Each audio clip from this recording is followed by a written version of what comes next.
This is an Audio Wool original. This episode of Frightday is brought to you by Spring-Heeled Jack Coffee. You need great coffee. Jack delivers. Visit springhieldjack.coffee.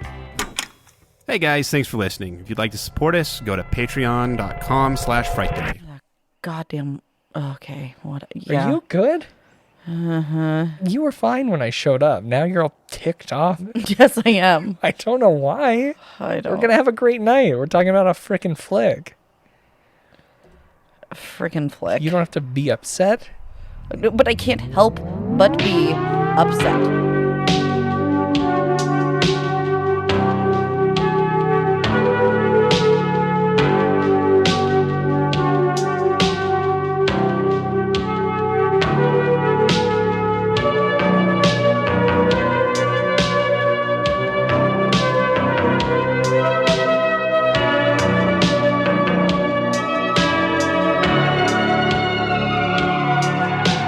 Afghanistan, huh? That's good.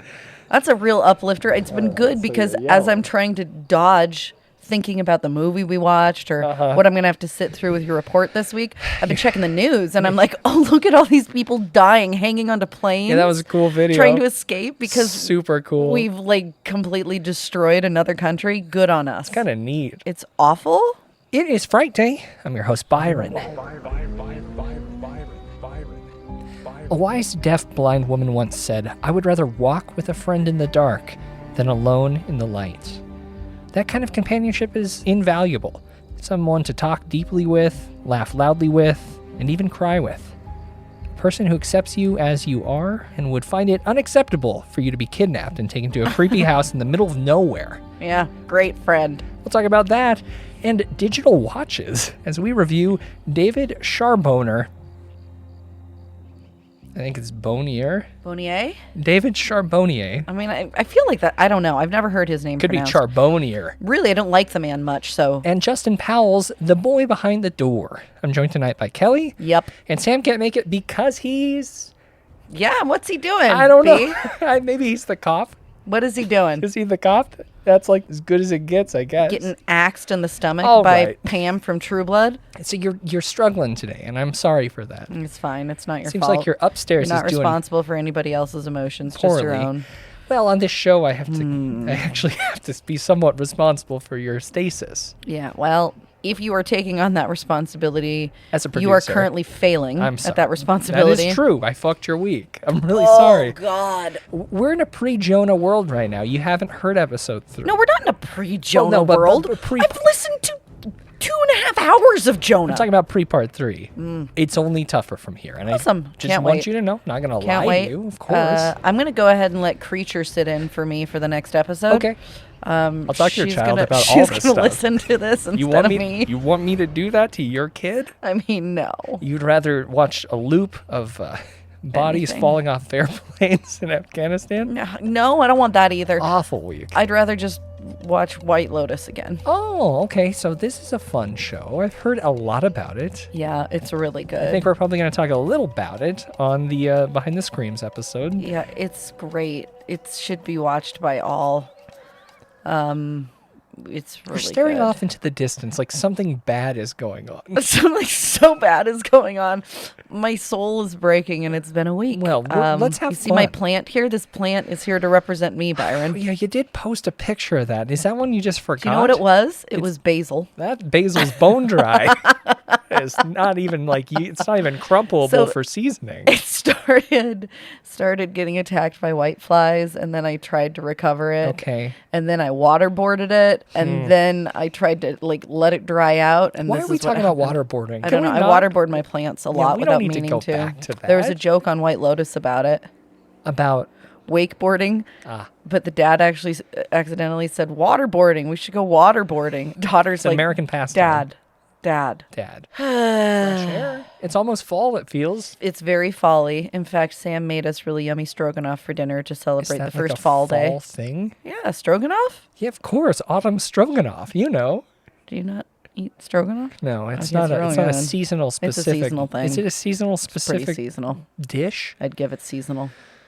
Wow. You know what I really like about doing this? The neighbors are always walking by. And looking with such strange glances at I mean, what the hell's going on. You're recording an amateur radio show on your porch. What do you expect? This is by the way, I ran into a friend today who has a podcast. He's going to have me on. Oh, cool. Well, that's exciting. Watched part of Vivo, this new cartoon musical All right, with my kids Kelly, tonight. That these helped a DVD bit. copies of what do we got here? Just looking through the titles. Sorority boys aren't going to put themselves away. Mm-hmm. It's time for staff picks. They say so much, but they never tell you if it's any good.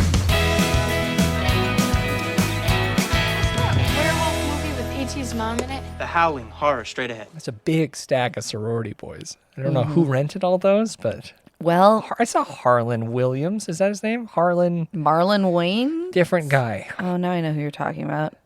The Unfortunate Face. No, he's great. I saw Harlan Williams once live in a mall. Was he tall? He seems tall. Very tall. He's Canadian. In a Canadians are so nice. comedy club inside of a mall outside Seattle, Washington. Really? Yeah, it's kind of sad. He was pretty funny, though. So what's going on with Tom Green, do you think? What do you mean? He moved back home. We can't get into that right now. I don't know. I feel like we need to try and have Tom Green on the show. I get the sense that he's in a space where he might accept an interview request from Well, us. I think he dropped a horror film like 2 or 3 years ago. We had an interview opportunity with Tom Green that we passed up. Okay, I passed nothing up with Tom Green. Freddie Well, Got Fingered is still on my top 10 forever list. Backwards Man, the Backwards Man. I taught both of my daughters that before they turned 2 so Yeah. that they could do that for me. Did they ask Sam, Father, would you like? It's Daddy. Yeah. It's of course. Daddy, would it's- you like some sausage? Yep, they know that one too. Wow. Okay, so 5 years ago, an Irishman named Colin McCarthy released a fun feature based on a book of the same name, The Girl with All the Gifts.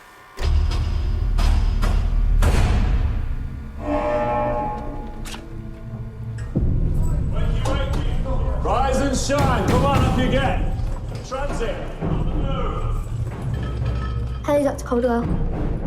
Hello, Melanie.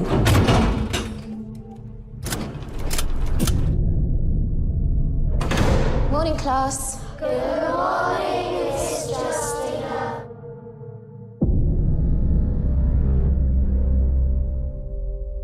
Once upon a time, there was a woman.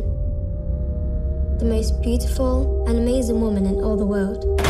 No, you just touched her. Watch. No, please don't do that. They're only children.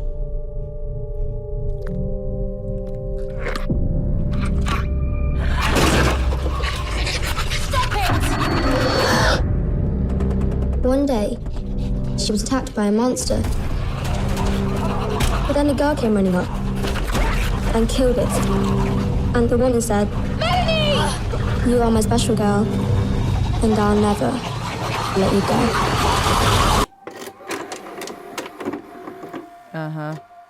Great. One of several children immune to a mutated fungal disease that has eradicated free will and turned the rest of humanity into cannibalistic zombies, a gifted young girl escapes the safety of a special school and helps guide mankind's survival.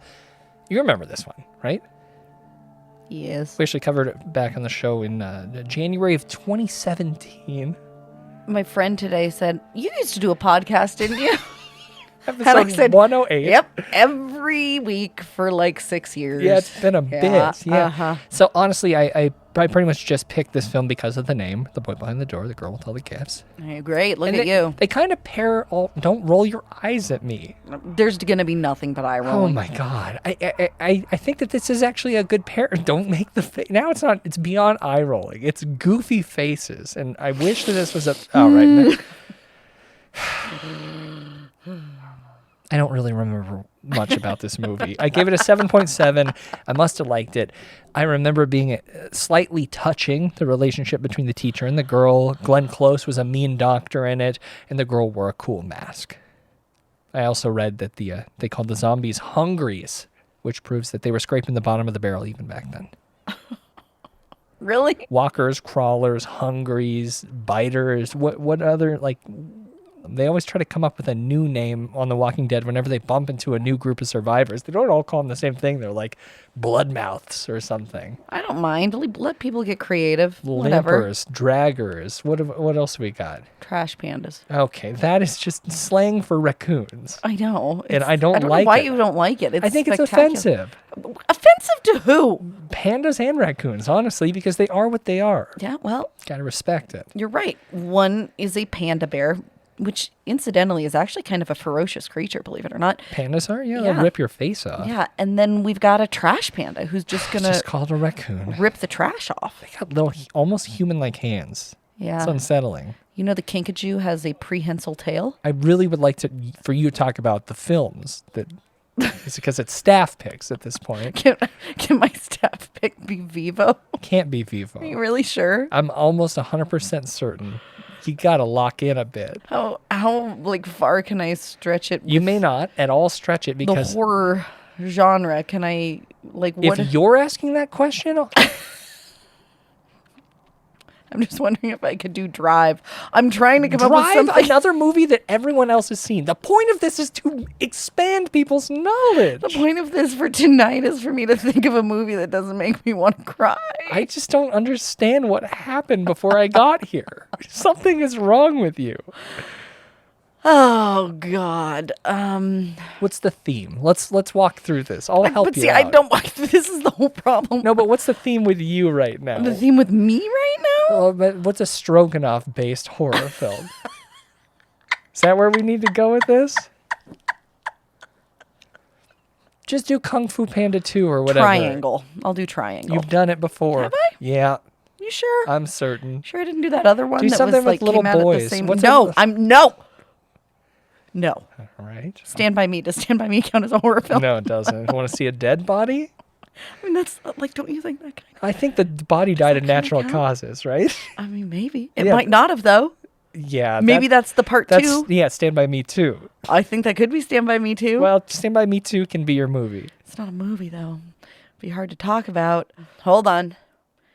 How about The Void? Have I done The Void yet? If you have, it's been a while. Yeah, we can talk about The Void if you want. It is 2016. Oh, and that's the same year the movie that I was Are talking you okay with that? I'm great with that.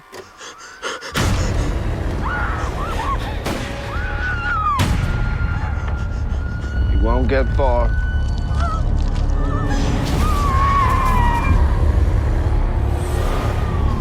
I need hands up front for your stretcher. Where'd you find this guy? Give you a copy of Code 3 and I need assist.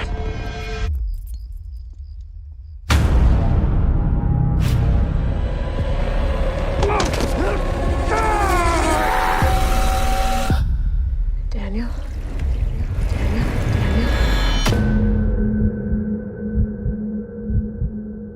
Who are they? There is something calling them all here. I've seen this place before. Everything has led to this. The Void is Canadian. Canadian things are typically happier than American things. Okay. I would argue that this movie would have been better for last week's. What did we cover last week? A classic horror story? That was a Canadian. No, but it was a cult. Very similar to The Void's cult elements. People standing outside of an area. Wrong. Okay. The Void. All right. Well. The Void has Aaron Poole in it, who is Again? Yeah, Aaron We're doing Poole again? Poole's popping up everywhere. It's Pool Who Party. knew? Yeah, Empty Man. Okay, You so brought a Poole last it's week. weird. See, the universe sometimes connects things for me. Yeah, well, the 20 minutes that we cut out of you trying to figure this out would argue. What are you talking about? This was absolutely prepared. No. I had this earlier No. today. I watched you in fact, for and 15 I don't know what you're minutes talking about. Feeding you. You fed me nothing. I tried. You just kept spitting it out of my face. Episode 117, we covered this film, The Void. Also did Giants. I love giants. We need to revisit the topic of giants. I don't know if we do. There have been some recent bones discovered that are like bordering on giants. Is And that I think right? it's something that we need to do. Okay, this movie is directed by Steven Kostansky and Jeremy Gillespie. You want to hear something fun about Jeremy Gillespie? Are you ready for this? Yes. Jeremy Gillespie and Guillermo del Toro have an odd little connection. Gillespie was working at Pinewood on a floor below where Guillermo del Toro was working on at the Mountains of Madness. Really? He overheard Guillermo del Toro saying something about wanting to do an H.P. Lovecraft film in a way that hadn't been done before, and that kind of was the inspiration point for The Void. The Void, which is a beautiful film cinematically and practically. Yeah. The elements that they brought in were like... It was very, very good. And it's so good, in fact, that I don't know if you've seen The Boys. Have we talked about that in the show? I think a little bit. Gillespie's actually the first assistant art director on The Boys. Isn't that like the superhero show? Yeah. Oh, yeah, I haven't seen it, but I've heard it's really good. It's so goddamn good, Kelly. I think you'd love it. Well, so this has really cool creatures. It has really cool, as Byron said, visuals, fun cult stuff. It even was, in the running to torture me a little bit because there's some birth horror. Mostly, though, it's a really fun, spooky movie that I do think does a good job with H.P. Lovecraft themes. It's a bit of a fraught area because Lovecraft was a awful human, but he wrote some really fabulous, influential, archetypal horror. I really think he tapped into some very archetypal things with humans. I mean, he did tap into the fact that racism is a horrifically prevalent thing. He just didn't happen to recognize that that was also horrific. For example, I was really, really disappointed when Lovecraft Country was not renewed because it was so good. Yeah. It was so good. I keep hearing thoughts that it might be picked up somewhere else. Oh, I mean, these days, who knows? Yeah. The OA, that's what we really need to Well, they weren't. Did you see that thing I sent you on Facebook? Yes, I know, but she posted and said we are going to find a way to continue. She posted that a couple days ago. Oh, okay. Saying we're going to find a way to continue the story. What's her name, Britt? Yeah, Marling. And she said, we hear you. Thank you for you diehard fans, blah, blah, blah. We are going to find a way, one way or the other, to continue the story. I'm going to say, get over it, guys. It's been a couple of years at this point. Do you ever watch the second season? I watched an episode and a half. Then don't even talk to me about it. Remember how we were having a discussion earlier this week about Suicide Squad versus Suicide Squad? The versus without the. Suicide Squad without the was filming in Toronto at the same time that The Void was filming. Oh. And they used actually some of the team for like creature effects that was working on Suicide Squad. What's the good one? The or? I think the is the new one. Yeah, I like that one. Are we going to talk about that? I got to watch it for sure. All right. Well, Kelly, you can check it out for free at the end of your shift. I can check it out whenever I want. I own this place. You don't own it now. Now you're an owner? I do. Come on now. What happened? I'm an owner. Outrageous. We got to turn on the porch lights. Yeah, it's getting dark in here. So turn off the open sign. Turn on the porch lights. Okay. And let's continue this conversation on the other end of this bumper music. God. As we review The Boy Behind the Door.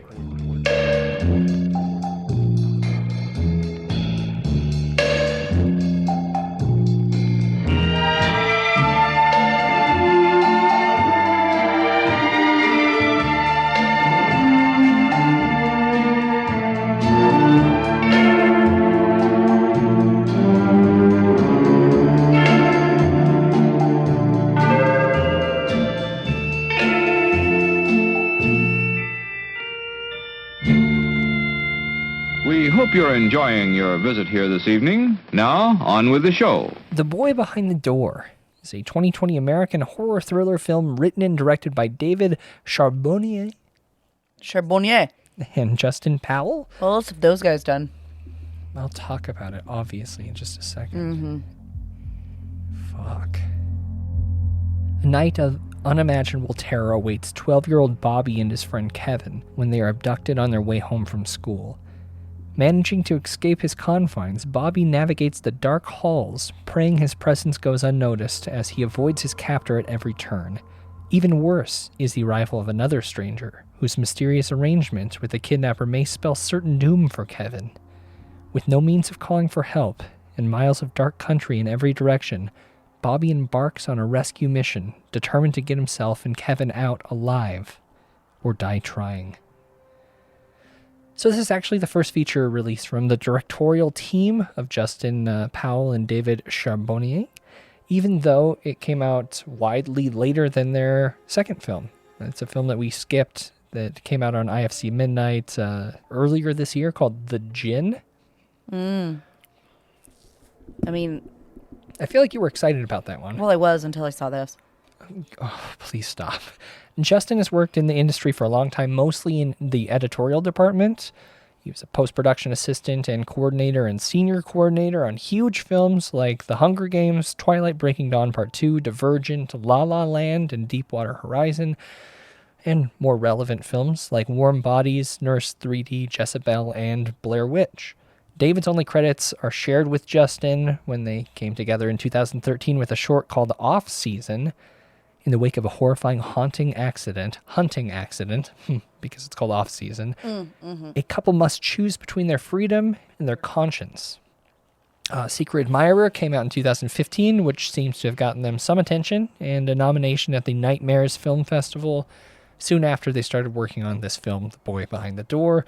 Filming took place in a remote house in the area of Culver City, California, over the span of 22 days. That's a pretty good chunk of time for a first feature, especially these days. Mm-hmm. So it premiered at the Fantastic Film Festival in 2020 and got snatched up by Shudder soon after, where it started streaming July 29th of this year. So my first observation, longtime listeners of the show will identify this as more of a Kelly film than a Byron one. She loves a good sexual assault threat, especially when it's against children. My fave. You're a huge fan. Like, I can sense the excitement, anticipation for what you're thinking, but before we get there, I have a second observation. These boys are going to have to mow some lawns to pay for the damage they did to the inside of that trunk. I mean, that's what Bar Jonah would say. Kicking the shit out of that thing. Bar Jonah would want the damage paid for, I'm sure. Right. Third observation, these kids are pretty great performers. So that's the only thing I'm going to agree with you on. Well, I don't know about that. I have some negative things to say about this film as well. I will say that the first third of this film, I was traumatized, okay? Don't know why. By the premise. I am not going to, at any point in the future that I can foresee, have any other feelings about whether it's a fact-based story or a horror film that has to do with harm of children. And this, to the best of my knowledge, I may be like repressing a memory, but to the best of my knowledge, this is the only movie we've ever watched that deals with the sexual trafficking of children. I'd have to really think hard about that. I think it's probably unlikely. To the best of my knowledge, I don't think I've seen any others. But there's been a lot of threats towards children. Which is awful, but this is, I think what this hits for me is something that I'm acutely aware of. Sex trafficking. I know. This kind of abuse of small children. It's much more real than other concepts we tackle in horror movies typically. So like if it's a slasher that's film, always confusing to me because like we go back and forth about what is actually scary, and you say like murderers aren't scary. You always say that ghosts are scarier to you. To me, like people really do kill other people in really bad ways. Maybe I can explain that better. So murderers and slasher films and stuff like that don't scare me because yes, that happens, but it doesn't happen that frequently. Okay, so there's at least 40 active serial killers, I believe, or more. Okay, but compared to the frequency of the sexual abuse of children, in my own little teeny tiny sphere of existence, there are situations that I'm actively dealing with people I know. Sure. It is innately more real to me and harder to enjoy because of it. It's a traumatic thing that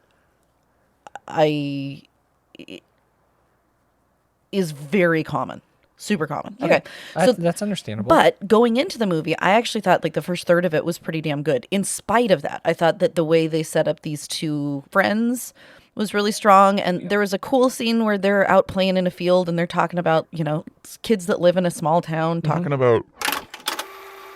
We're Eliza, Allison, and Carlin, and we're the hosts of Resolved Mysteries podcast. Our podcast follows the 80s and 90s television show Unsolved Mysteries, hosted by Robert Stack. We have a love for true crime and the unsolved. If you don't remember Unsolved Mysteries, we forgive you, but you don't have to know to get into our show. If you like true crime stuff, ghost stuff, alien stuff, or just stories about weird shit like Bigfoot, this is your podcast. The stories we cover range from totally ridiculous to truly heartbreaking. We do detailed research on all of the segments that Unsolved Mysteries aired, then drink some wine and give you the latest updates on every case. We talk about stories that will leave you laughing, crying, and occasionally outraged. Resolved Mysteries podcast is available on Apple Podcasts, Stitcher, or wherever you get your favorite pods.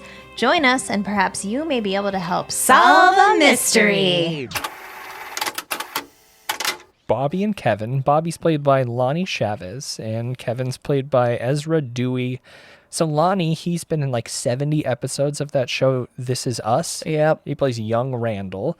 He's also in Disney's Magic Camp and an episode of God Friended Me, which is the short-lived NBC show about an atheist podcaster who gets a Facebook friend request from God. Oh, I love the Facebook page for God, by the way. It's one of my Is there an favorite actual pages. Facebook page for Yes, God? it is the best page on Facebook. Ezra Dewey, he was in the director's second film, I guess, The Djinn, as well as having a reoccurring role in Criminal Minds. Yep. But these two, they were great. I mean, it was a very small cast, and they did a really good job of carrying a lot of weight. I like here. one of them more than the other, and we'll talk a little bit more about that. Oh, as we see, I go. thought they both did really, really, really well.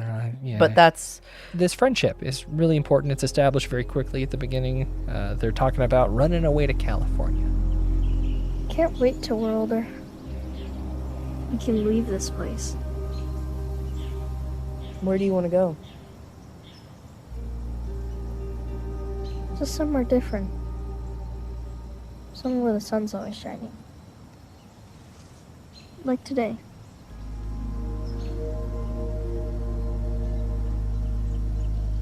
California.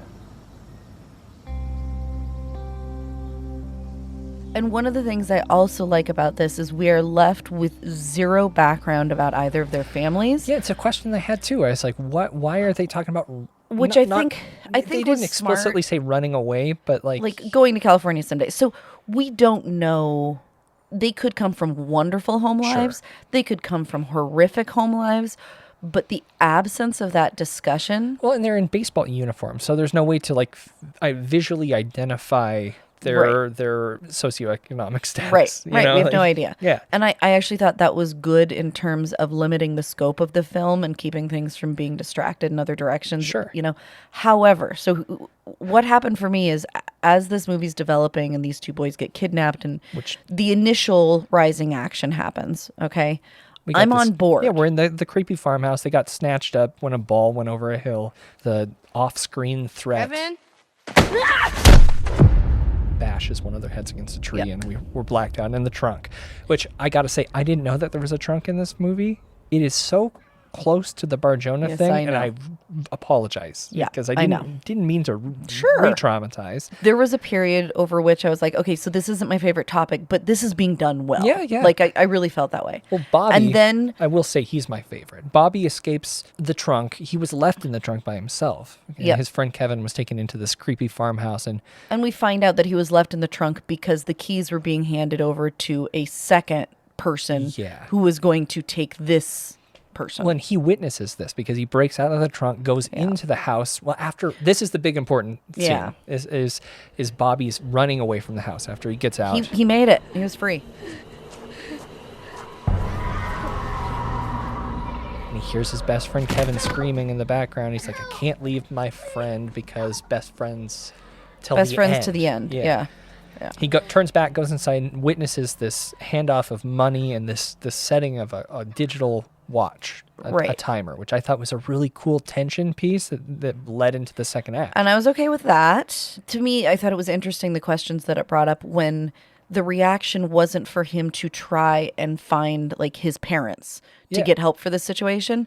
I thought that was really interesting. These kids were kind of on their own. Well, they didn't have many options, which is cool that Bobby, there's no cell phones. They're in the middle of nowhere. They don't know where they are. Right. So it quickly eliminates all of these elements that are modern ways of being you could just do this or that. Yeah. Right. Then we get to a point where Bobby actually runs into this person who has the ticking down watch and has been the creeper who's handed over money, and he's inside this house. And we should talk a little bit about the creeper. Who doesn't look like Giovanni Ribisi? He looks a little like Giovanni Ribisi. He's credited as the creep. He was in Rust Creek, the 5th season of Homeland, which I'm considering finishing up. I need to go back and watch it. I quit it after a big thing happened in it. Everest and the first Iron Man. Did you quit after that one guy? I gotta beep it. I thought the creep did a good job. One of the things that I didn't really enjoy about this movie is when the protagonist and antagonists are in close quarters in this house. I like that they shoot mostly in this farmhouse, almost entirely. But there's these moments where I'm like, why is he letting this kid run around the house? Why is he not like grabbing him sooner? You know, like I mean, this isn't really spoilers. So I guess it doesn't really matter. But the reason for that, in my mind, was as we discovered, this isn't his house. And he is probably, think of the guys that get caught on by what's his name on To Catch a Predator or whatever. Chris Hansen? Chris Hansen. So think about Why don't you have a seat? How uncomfortable, and I'm not trying to defend these assholes. I see what you're saying. I'm not trying to defend them. Like, fuck them. I think he knew more than we think he knew. I think he was obviously participating in whatever's going on. He was basically a John, is what he was. Yeah, and that's why he had the count on his watch, because he had X amount of time that he had paid for. That's why I think he's not like full blown like going to attack as. Or maybe he's like hostiling the situation and relishing this chase. Maybe I got the sense that he was just more like the way he was super nervous. This could be like maybe the first time he's done something like this. Who knows? Whatever. Yeah. He's a horrible person. Oh, he's the creep. And I'm really fucking glad he died. Yeah, well, yeah. I wish that hot water that Bobby splashed on him was actually hot. I mean, and I think that the way Bobby defends himself, all of this is realistic. Oh my God. And this is one of the best scenes. And I can see in you that you're a little excited about this. No. Like, up until a point, for sure. Sure. For sure. Like when Bobby, after the water doesn't work out, he grabs his big knife. Yep. And when the man lunges at him, he cuts his hand, which I gotta say, too many hand cuts in this movie, and they don't look good. Oh, see, they need to figure out. I never pay attention to that very closely. But the creeper cuts his hand, and the boy, Bobby, reacts by saying, sorry. He's sorry. Right. In this really genuine way. Right. It's like this scared, not just scared for himself, but scared that happened kind of thing. Yep. It was really an incredible, very quick thing. And I think Bobby did a really good job of conveying the horrifically dramatic change in his innocence from the beginning of the movie to the end, because by the end, like, he's throwing that guy's body down the stairwell and doesn't give a fuck. We'll get there, which because is the creeper fully justified. Lunges again and slips on the tea water, which I think is a very clever little addition, and smashes his head on the side of a kitchen island. Yep. And then Bobby, because he is an empathetic, horrified young boy, is inching closer to see how badly he hurt this creeper. And when the creeper sits up from a prone position to lunge at the boy again, Bobby had the knife. He sits into the knife. Thank God. He straight up belly stabs the creep.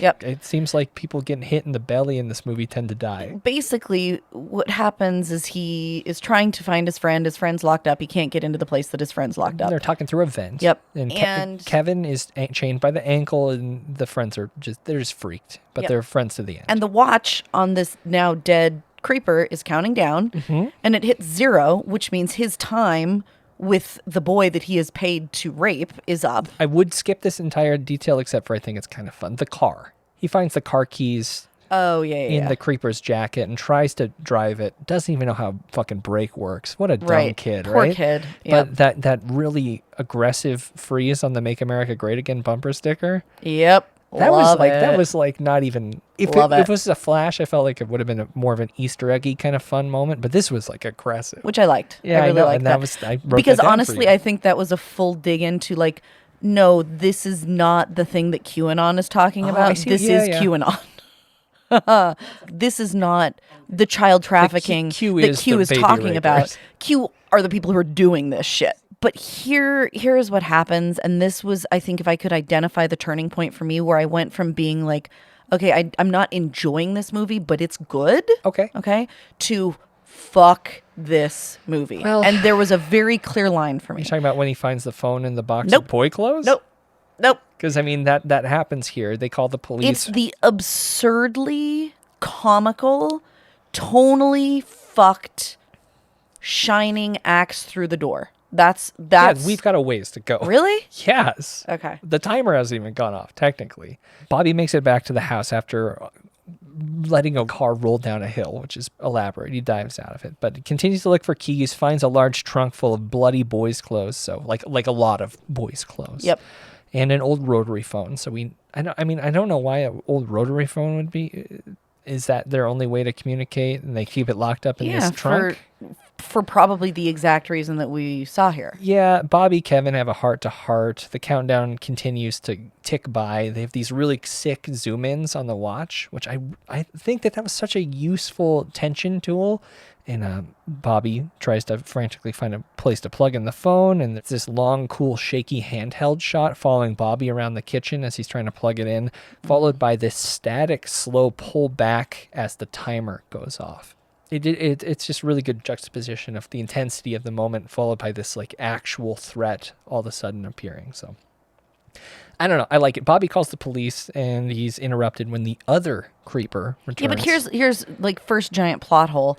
When you're calling from a landline, they can think they would identify it immediately. They can trace right? you immediately. Yeah. Well, we don't know what year this is technically. Given by the baseball uniforms, there's no way. I mean, did we see cell phones? Tracing of calls happened when they were using the 80s. The digital watch was the 80s. I'm just saying that. I mean, it wasn't earlier than that. Like that was a dumb plot hole. You know what else was dumb? Did Kevin really need to break back his fingernail on that vent? Oh, that was awful. I hated that. That was really bad. That bothered me a lot. Yeah, that was really bad. So right before 911 could pinpoint his location, Bobby's forced to hang up so he could drag a body around and smear blood everywhere. Well, he's trying to hide the body because and this is one of the things I thought was realistic about the movie. He's like thinking like a little kid. I don't want to get caught. I don't want this creeper coming back. Like the first creeper. He doesn't want to be cookie jarred here. Right. And I don't know if they know that there's a dead body here, I'm going to get caught right away. Yeah. And it's not logical. But it's kid thinking. I mean, it seemed which like a lot comes into play again, I think. Oh, I'd love to talk about whatever moment that is. But he rolls the body down a dang staircase, which was awesome. Pretty fun. Ribisi's at the base of the stairs. Stop saying it's Ribisi. At this point, Ribisi is not ugly. This man was real ugly. This man was just a normal looking guy. You just think his behavior is ugly, which I completely agree. I think it taints your view of this man. He was ugly too, though. He's hiding under the bed when this new person shows up, and he sees them place money in a floor safe. But while the person is showering, Bobby opens the safe and finds, I think this is probably where you really tuned out, some icky Polaroids of Kevin in a manila envelope. It wasn't where I tuned out, but keep going. Well, I was going to say, is this when you texted me, fuck this movie in all caps? No. This is later. Okay, all right. Well, he also finds a key in the safe, but it's not the basement key. And at this point, I noted that it's basically a Resident Evil game with all the keys they're collecting. I'm a bit exhausted with that as a... Yeah, well, I guess it's called The Boy Behind the Door, so they're trying to get behind the door. But Bobby takes a stab at the door, tries to stab it open and cuts his hand, and that's just another palm cut in this flick, and I don't think it looks very good. But Bobby finds himself hiding in the bathroom after he wiggles the knife free, and that's when the second creeper pulls a "Here's Johnny," but it's not a "Here's Johnny." It's a spoiler alert. I guess we got to go into dead giveaways.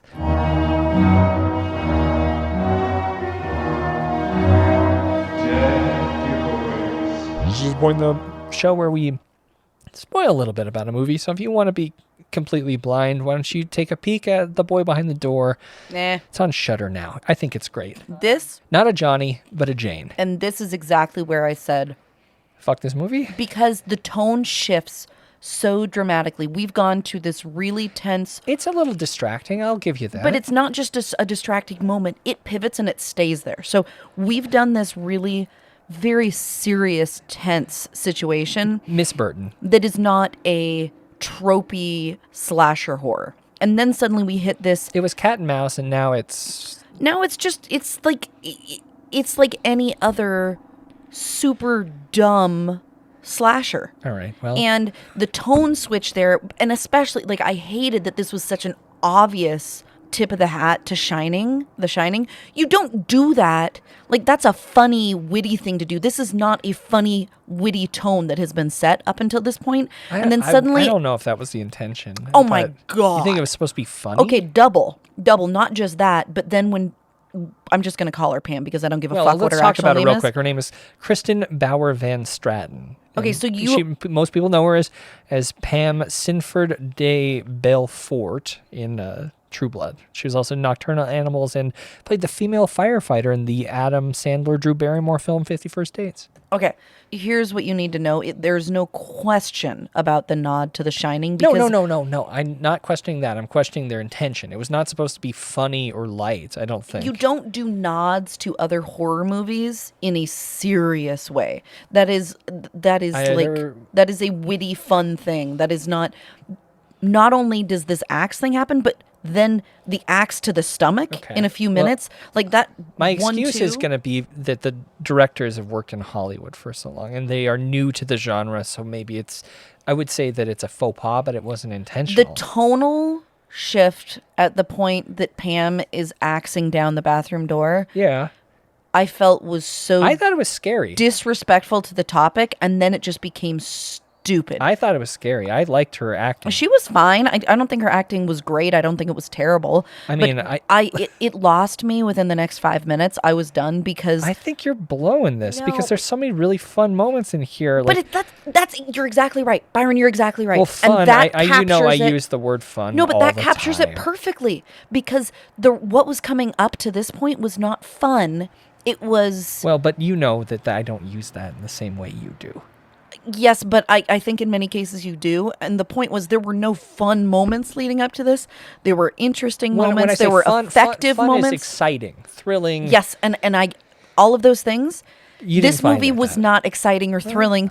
This movie was scary and disturbing. And then it turned to fun, exciting, thrilling. And that pivot with this subject matter at hand, I thought was horrific. Our arguments, and I'd love to hear our audience's opinion about this, but we've gotten into this back and forth about this a lot. That to me, the weight of most subject matter for horror is equivalent to me. Okay, so a murder portrayed in What We Do in the Shadows is very different than a murder portrayed in this movie. And also, there's really nothing you can compare it to because as we both have acknowledged, this is not a theme that arises, and there's a reason for that. Well, I don't want to minimize sex trafficking. I clip that and take that out of context. But to me, there is very little difference between two 12-year-old boys being raped and killed in a basement. God, this is awful talk. Or two 17-year-old girls getting kidnapped by a serial killer and killed in a basement. The rape element changes everything to me. And there's plenty of horror films that involve rape that I think we've seen as well. Yes, and those disturb me more than those that don't. Well, okay, and I'm not saying it's less disturbing. I think that it doesn't make it unacceptable for me. It's not, and like I said, it isn't the topic alone, it's the way that it's handled. Sure, okay. Because up until this point, it was handled in a way that I didn't enjoy, but I thought was skillful, okay? And at this point, it becomes trashy to me. Okay, well, let's talk about the actual reveal of Miss Burton. We don't see her in the Here's Johnny moment. She gets her hand slashed again with a nail file. Well, we do see a hand that looks strangely feminine. Well, but if I had actually went back in the movie to look at the hand during the safe scene as well, and it is the same, like, kind of effeminate hand, but it's blocked a little bit by the angle. I gotta go turn the lights on. Okay, yeah, we forgot to turn on the lights. It got dark. Really dark. I think it would make you feel better to see that I did note that they're kind of stacking cheap scares at this point, which I think is something that you're saying in a way. Yeah, and the stacking of cheap scares in a normal movie is just like annoying. Like, okay, come on. For this, because of the subject matter, and I think also because I felt like there was such a difference between the beginning and the end and how it was handled. Like, it started being handled in a really respectable way, and I think it pivoted. What salvaged that moment for me was the true Miss Burton reveal. When the cops show up, she goes downstairs, and when the door opens, you're like, damn, it's Pam. Well, yeah, because for a couple of seconds, is it Silence of the Lambs where that happens, where they go to a door and you think they're at the right house, but they're at the wrong house? Oh, you thought that for a second. For a split second, I thought that. And then I was like, oh, wait, no, this is the right place. Holy shit, it's her. Oh, Pam, I haven't seen her in anything. That sucks. I love the twist. I think she did a really good job being creepy. I like that. I thought it was unexpected. And then when she calls that little boy a bitch, I thought that was fun. When he won't open the bathroom door. But again, like that right there. Like it is different. I agree. The tonal shift is gross. You know, and as we go on with her character in this, it becomes elevated to a point where it completely goes off the rails. I agree. The third act was a bit of a mess. Like when she's I don't know. If she was familiar with running a sex trafficking and murder operation a la Hostel, but with little boys, you would think that when she's been had, like there's a police car in her driveway and there's two boys that are getting away, wouldn't you leave? Like, why would your instinct to be like, I need to kill these two boys? Well, it would appear that she had killed plenty of boys before. I think she facilitated the murder of boys more than kill boys, but also, I mean, she clearly didn't care. She was a psycho. Well, that's the thing. It's like psychos don't run good businesses. First of all, another plot hole. The cop shows up. Yeah. Then when he doesn't, like when he completely disappears and doesn't respond to calls, like there's not another cop car that comes after him. When police show up to the scene, they say, I'm on scene. Did you see the one license plate that said South Dakota? I did. Yeah. So I'm wondering if this is just in the middle of nowhere in South Dakota, which would lend itself to her being like, whatever, I'm just going to bury these bodies. Nobody's going to catch me anyway. It doesn't matter. Well, in this case, I'm almost on your side here. She seemed a little bit too much. Like, she seemed like a slasher villain, which I agree totally changed the third act of this. Oh. Like, but that doesn't mean that I found the other moments in this not clever. The first part of it was skillfully done, and the second part of it negated that skillfulness. Well, the only reason I'm not going to give this like a 2.0 is because of the MAGA bumper sticker. You thought that was fun. That was enough for me to not completely bomb this movie. Is this your final thoughts right now? Yeah. I think if the movie had continued in the same vein as the first part of it, I would not have loved this movie, but I would have had to concede that like this was a well done movie. Yeah. And I think the boys were incredible actors. One of the things I brought up to Byron was it's very upsetting to me because for kids that young to be in a movie and to understand what this movie is about has to be pretty traumatic, okay? I think to put kids through that kind of a trauma for a movie that ends up being, in my opinion, pretty goddamn shitty is not cool. If the movie had continued as it was in the first half, whatever that point was when Here's Johnny came in, I think it would have been... So you say it's shitty, but like what if you removed the sex trafficking thing and it was just a serial killer? Would you think this movie's shitty?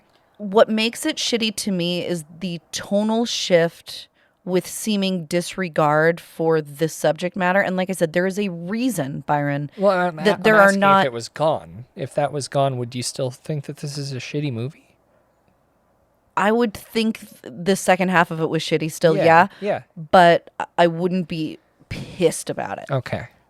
Yeah. You know, there's a reason we don't see movies about, even in the horror genre, about sex trafficking, let alone about child sex trafficking. Like that is not something that pops up on the radar. And I think the fact that it doesn't mean that it shouldn't be done, but I think it means that when it is done, it needs to be handled really carefully because it is a real thing that a lot of people deal with. And so for all those reasons, I think that's why I'm not going to give it a great score, but the boys were incredible actors. I think we had some really skillful work in terms of the suspense building for the first part of the movie. It was like so it had two directors. I don't know. Maybe one director directed the first half and the other one came in for the second half and he fucking sucked. I don't know. Well, but I give The Boy Behind the Door 5.2 tragically abandoned baseball gloves. So Dan Stubbs of NME gave the film 5 out of 5, describing it as convention-breaking and undeniably brilliant, though very difficult to watch. But that's a music magazine, so I don't know if I can take their criticism too. Just to reiterate, you tried to tell me that it had a 7.9 on IMDb, and no, it has a 5.7. No. I said it's got a 70-something audience score on Rotten Tomatoes. And you said a 7.9. I must have misspoke. Okay. Claustrophobic. It does so much with that creepy farmhouse location, which I love those. Camera work was stellar as it winds through the house. Great long handheld takes, well composed, fun angles, dark but not too dark, which I watch these on my laptop because I'm everyone hates that I don't have a TV as a film reviewer. That is pretty weird. It's not great, but this I thought it looked great. I don't love the gore. I think its combination of practical and digital just doesn't work. I also didn't love Kevin's performance. It seems like he was only hired because he's very good at crying. which he did great. And he does kind of get a few moments in the spotlight at the end. They're slightly redeemable, but overall, I think he was pretty much the only weak link. I would argue that the reason that his acting was very different was because he was traumatized in a very different way than Bobby was. So I think throughout the whole movie, he was supposed to be in. They were having very different, detached experiences. Yes, because he had been raped and Bobby hadn't. I think it makes up for a lot of what went wrong in the first 2 acts with the tension. They do a great job with that. Cool cat and mouse moments. Some of those did feel a little weird when the pro and antagonists were in close quarters, but we kind of talked a little bit about why that may have been. I know the subject matter made Kelly uncomfortable, but I kind of think they handled it better than most episodes of Law & Order SVU. They approached this a little bit more sensitively and less sensational than some other things I've seen. But yeah, overall, I think it's a pretty effective flick. The tension fades in the 3rd act, which is a bummer because I did like a few moments of Pam's presence, but I think it went wildly off the rails. I did like that it felt nearly real time. And Kelly, I love violence towards children. It rules every time. And for those reasons, I give The Boy Behind the Door 6.4 baseballs. So one thing that I forgot to mention that I really do want to flag, a lot of people are critiquing how annoying it was that all of these opportunities, especially Bobby had to like take Pam's gun and to like make sure that the bad guys couldn't get back to the weapon that was going to hurt them. Yeah. I have no problem with that because I think that it was a fairly realistic portrayal of 12-year-olds. And I think he did pretty goddamn well there was for a that moment. situation. Yeah, I thought similar to that for just a second when he was hiding under the bed and he had a big knife. I was like, slash the Achilles and then slide out. Like, you'd be fine. They're not going to be able to keep up with you. But the 12-year-olds haven't seen the 10,000 horror movies that we've seen, so that's not going to pop in their head. Is a kid ever going to, like, with force, cut someone's leg? He felt sorry for accidentally slicing the hand of a potential child molester. Yeah. Yeah. And murderer. I think... and those are our thoughts on The Boy Behind the Door. One of the IMDb reviews captured it best, I think, put it better than I did. Begins as great horror, turns into Scooby-Doo. That is completely fair, but that's just one person's opinion. I want to know what you think, listener. Reach out after you've seen it. It's streaming now on Shudder. Let us know what you thought on one of our social media accounts at Frightday on both Twitter and Instagram. You could leave a comment below this episode in the show notes at frightday.com or send us an email, contact@frightday.com. And as always, let's really have a big discussion about this in the Facebook group, facebook.com/group/Frightday, or in the Discord server, discord.frightday.com. Real curious to know where you stand on this film. A couple people put this on my radar over the past few weeks, and they were similarly lukewarm to some of the things that we talked about. So I'm curious to know what you think. Yes. And if you like our show and one helps to make it even better, grab something spooky at shop.frightday.com. Oh boy, I'm working on something special that's only going to be available to some people. We've got some big announcements coming in the next month, I guess. Yeah, pretty soon here. Just exciting stuff. But right now, you want to do a summer sale, Kelly? I like sales. Promo code Basement Boys gets Nope. you fit. Wait, what? No. Promo code Lacerda. I don't know how to spell Lacerda. Lacerta. Gets you 20% off everything at shop.frightday.com. Get yourself something, buy something for your friends. Do your Christmas shopping early. Seems a little early for that. Nope, perfect time for Christmas shopping. That's what I'm going to be doing this week. All right, well, we may be fueled by Spring Hill Jack Coffee, but it's the members of the Frightday Society who keep us on the field, playing baseball where we belong. Oh, my God. When you join the Frightday Society at patreon.com/Frightday or cult.frightday.com. Ooh, what's that? I can hear it in the distance, Kelly. It's behind the screams. Show behind the show. Oh, great. Yes. Your midweek glance into what the heck we're doing. Maybe we should talk Scooby-Doo. I don't want to talk Scooby-Doo. Scooby-Doo scares me. I'm spooked by Scooby-Doo. Too real for you? Yes, it's too real. It's always a man in a mask. It's always like a normal dude. We can talk. So there are certain iterations of Scooby-Doo that have actually involved paranormal topics. And then when they had Scrappy, Scrappy's just a full-size head on a small body. It scares me. I don't know what he is, but I mean, he had a fun voice. Cool. You'll love 13 Ghosts of Scooby-Doo. the bonus episodes of Captain Kelly's Crypt. There's 55 episodes of Behind the Screams, by the way. It's a lot. That is a lot. Yeah. Oh. There's also bonus episodes of Captain Kelly's Cryptids, Conspiracies, Byron's Cereal Corner, The Writer's Room, Toast to Toast PM with Wine Kelly, and Cinema Autopsy. And if you want to hear me talk real slow and smooth, the first 10 episodes of this podcast. Were you slow and smooth, really? I was, because before this I did like 200 and some episodes of a comedy podcast, and I was like, I'm sick of that. I'm sick of always having to be funny, witty, and quick. I'm just going to be slow and smooth. I'm just going to be NPRB. And I do love NPR. I tried my best, but members of the Frightday Society also get access to new products as well as members-only items. I'm going to post a preview of some of those members-only items. I'm sick of them being just visible to Frightday Society. I want you to see what you can't get unless you join. Oh, that's fun. At cult.frightday.com. You also get 15% off everything in the whole web store.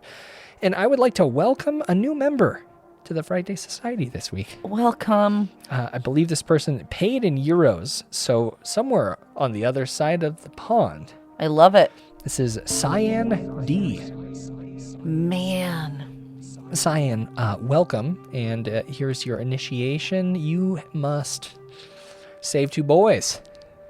Go out there, rescue some, well, listen, it's too heavy.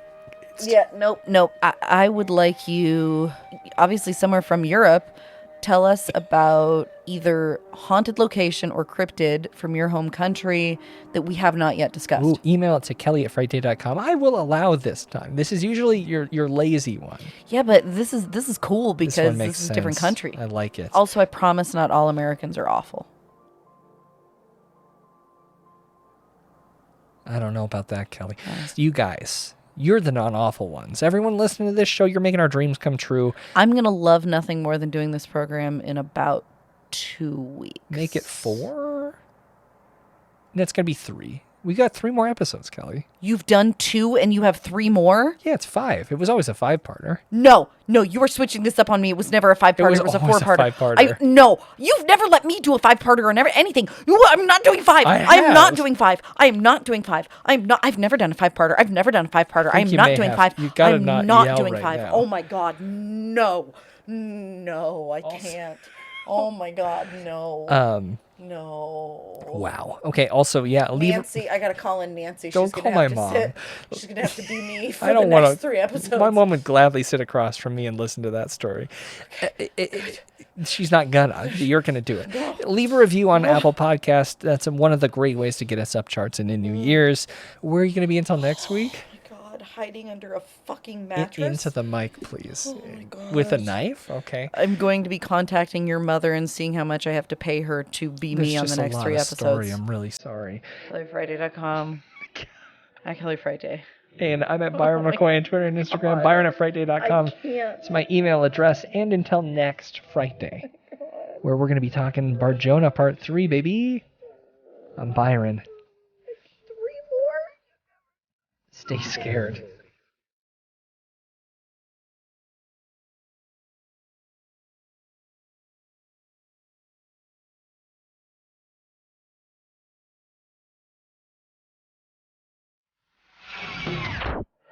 The problem is You never said 5. I always thought it was going to be 6, and I removed one, so... No! I said it was going to be a month of Barjona, so I assumed that you thought 5 weeks. How many weeks are in a month, Byron? 5, usually. Byron? Sometimes 5. Byron? Sometimes. There are 30 or 31 days in a month. Uh-huh. There are 28 days in 4 weeks. Yeah. It is always 4. Always 4. Sometimes 5, though. Oh my God, I'm gonna vomit.